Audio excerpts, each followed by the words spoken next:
ഏലാതി ചൂർണത്തിന്റെ ഇൻഡിക്കേഷനില് ആചാര്യൻ എടുത്തു പറയുന്നുണ്ട് ഇത് വർണ്ണപ്രസാദകരമാണെന്ന്. നിറം വർദ്ധിപ്പിക്കുന്നതിന് വേണ്ടി ആയുർവേദ ശാസ്ത്രത്തിൽ പറഞ്ഞ ഏലാതി ചൂർണം ഉപയോഗിച്ചിട്ടുള്ള ഒരു ഫേസ് പാക്കിനെ കുറിച്ചാണ് ഞാൻ ഇന്ന് ഈ വീഡിയോയിൽ പറയാൻ പോകുന്നത്.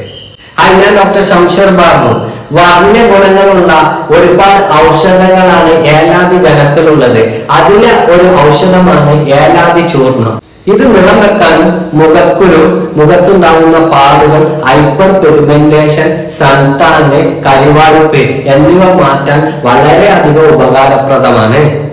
നോർമൽ സ്കിന്നുള്ള പുളിപ്പില്ലാത്ത തൈരിൽ ഇത് മിക്സ് ചെയ്ത് കുയമ്പ് രൂപത്തിലാക്കി 2 ലെയറായി ഫേസിൽ അപ്ലൈ ചെയ്യുക. ഡ്രൈ സ്കിന്നുള്ളവർ പാലിലോ, ഓയിൽ സ്കിന്നുള്ളവർ റോസ് വാട്ടറിലോ, മുഖക്കുരുള്ളവർ ഇളം ചുടുവെള്ളത്തിലോ റോസ് വാട്ടറിലോ മിക്സ് ചെയ്ത് അപ്ലൈ ചെയ്യുക. ഈ ഫേസ് പാക്ക് മുഖത്ത് അപ്ലൈ ചെയ്യുമ്പോൾ ചെറിയൊരു പുകച്ചിലുണ്ടാവും, അത് കുഴപ്പമില്ല. പക്ഷെ ഏതൊരു ഫേസ് പാക്ക് മുഖത്ത് അപ്ലൈ ചെയ്യുമ്പോൾ റിയാക്ഷനോ അലർജിയോ ഉണ്ടാകുന്ന നോക്കുന്നതിന് വേണ്ടി പാച്ച് ടെസ്റ്റ് നിർബന്ധമായി ചെയ്യുക. ഈ ഫേസ് പാക്ക് ആഴ്ചയിൽ 2-3 ദിവസം ഉപയോഗിക്കാവുന്നതാണ്. 2 ആഴ്ചയിനുള്ളിൽ തന്നെ ഈ ഫേസ് പാക്കിന്റെ റിസൾട്ട് നിങ്ങൾക്ക് കാണാവുന്നതാണ്. ഈ ഫേസ് പാക്ക് ഉപയോഗിക്കുമ്പോൾ മറ്റു ഫേസ് പാക്ക് ഇതിന്റെ ഇടയിൽ ഉപയോഗിക്കരുത്. പല ഫേസ് പാക്കുകളും സ്കിന്നിൽ ഒരുമിച്ച് അപ്ലൈ ചെയ്യുന്നത് നല്ലതല്ല.